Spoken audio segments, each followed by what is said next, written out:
आप सबको बधाई देता हूँ प्रेम प्यार पर, ये केशों पर और फेस पर आप इतने अच्छे गीत लिख पा रहे हैं।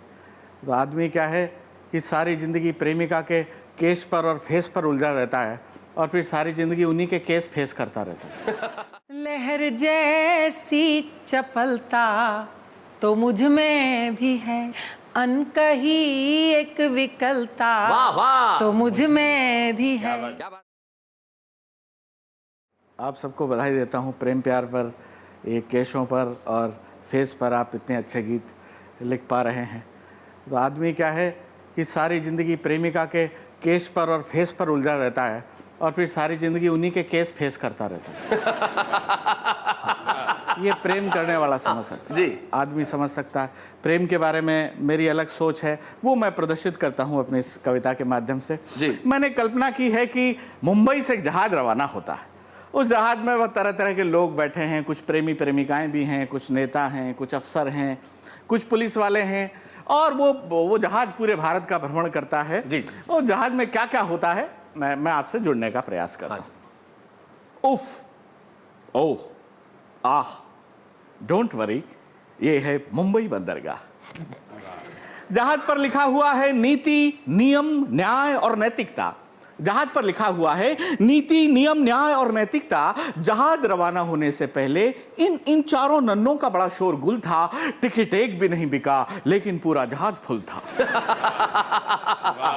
टिकट चेक कराए गए, कुछ यात्री तय खाने में, कुछ मैं खाने में, बाकी घुसल खाने में पाए गए।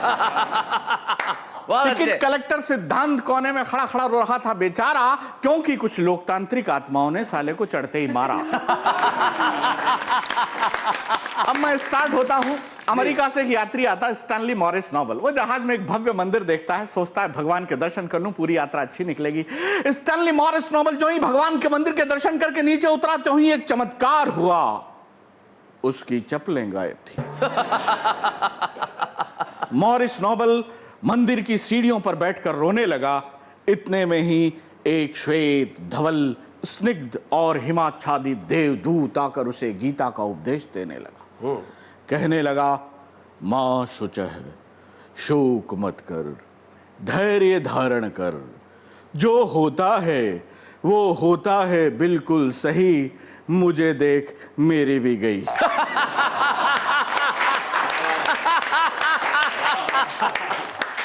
तुच्छ चप्पल के लिए आंसू बहा रहा है, मुझे देख क्या मैं रो रहा हूं?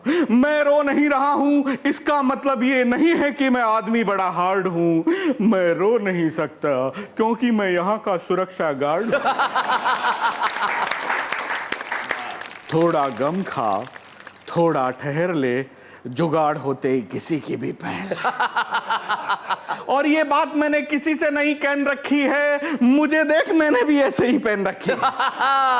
मॉरिस नोबल बोला, मैन, तुमने जो कहा है वो बात एकदम सही है, लेकिन तुमने जो पहन रखा है अब उनका यही है।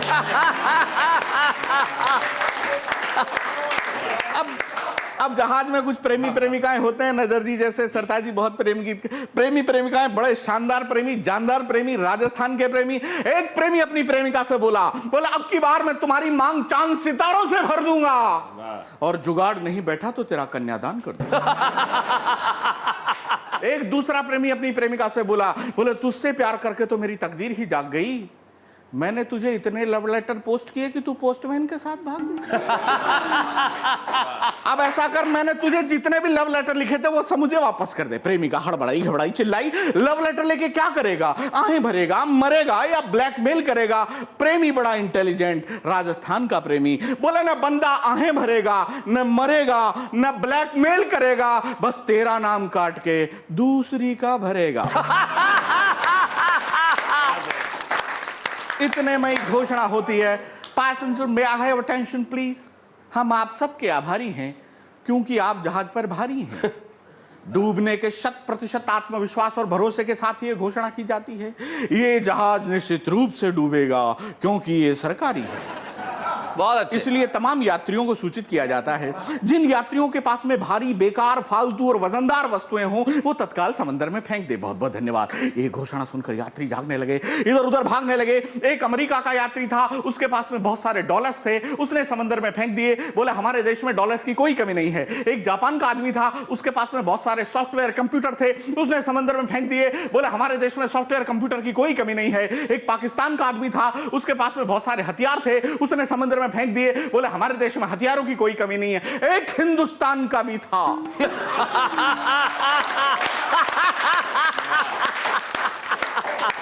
उसने उन तीनों को धक्का दे दिया। अब जहाज के कप्तान ने कहा, ये तीनों तो हमारे मेहमान थे, तूने इन तीनों को धक्का क्यों दे दिया? बोले हमारे देश में आदमियों की कोई कमी नहीं है। अब पुलिस वालों की ड्यूटी थी कि यात्रियों को सुरक्षित नावों से किनारों तक पहुंचाएंगे। पुलिस वाले बोले यात्रियों की ऐसी की तैसी, पहले हम जाएंगे। हम बचेंगे तभी तो तुम्हें बचाएंगे। सारे पुलिस वाले नाव में बैठ गए। नाव की यह स्थिति थी, एक भी आदमी अगर अतिरिक्त बैठ जाता तो नाव डूब सकती थी। ऊपर से एक यात्री चिल्लाया, बचाओ बचाओ बचाओ। नीचे से एक पुलिस वाला बोला, पहले 50 का नोट लाओ। यात्री ने 50 का नोट निकाला, ताजा। पुलिस वाले का बलिदान देखें आप। यात्री ने 50 का नोट निकाला, ताजा। पुलिस वाले ने कहा, ऐसा कर, तेरी जगह मैं डूब जाऊंगा, तू मेरी जगह आ जा। बहुत अच्छे। इतने में ही बगल वाला पुलिस वाला बोला, क्यों बे साले, 50 रुपए के लिए अपनी जान दे रहा है? 50 रुपए के लिए अपनी जान दे रहा है? जान देने के पीछे तेरी क्या रजा है? और पुलिस वाला बोला, अगर फोकट का माल जेब में हो तो डूबने में भी मजा है। हाय हाय भाई, बहुत बढ़िया, बहुत अच्छा। वैसे भी शैलेश जी, मेरा नाम सरिता है और हम सब जानते हैं सरिता का मतलब होता है नदी। हम सब नहीं जानते, इस देश में हिंदी का बहुत प्रॉब्लम है। तो मैं पिछले दिनों जब कन्याकुमारी के समुद्र तट पर बैठी और थोड़ी देर के लिए मैंने अपने आप को उसकी नदी महसूस किया। वाह। तो मेरे मन की उस नदी ने उस समंदर से जो गुफ्तगू की, जो बात की, वो कुछ मुक्तकों के माध्यम से मैं आप तक पहुंचाती हूं।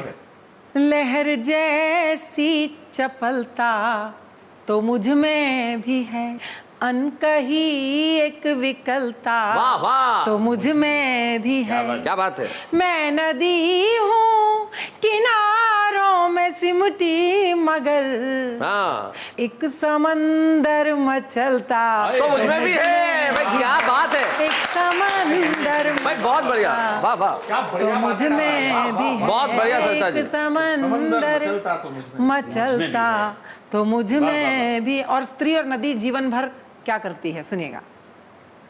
हर किसी की तपन तृष्णगी के लिए, तृष्णगी प्यास, हर किसी की तपन तृष्णगी के लिए, एक नेमत हुई हर किसी के। क्या बात है।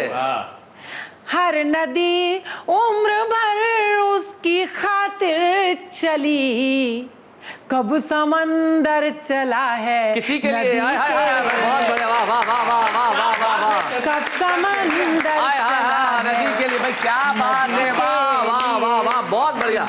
कब समंदर चला है नदी के लिए, भाई वाह वाह वाह वाह, बहुत अच्छा। और 4 पंक्तियां, बचपन से ये एहसास हुआ बार बार मुझे आसपास के वातावरण से कि हम लड़कियां, हम औरतें पुरुषों की दुनिया में रहती हैं जी। लेकिन आज मैं स्त्री का मान बनकर 4 पंक्तियां पढ़ती हूँ कि हमारे बिना भी आपकी ये दुनिया कुछ नहीं है। सुनिएगा।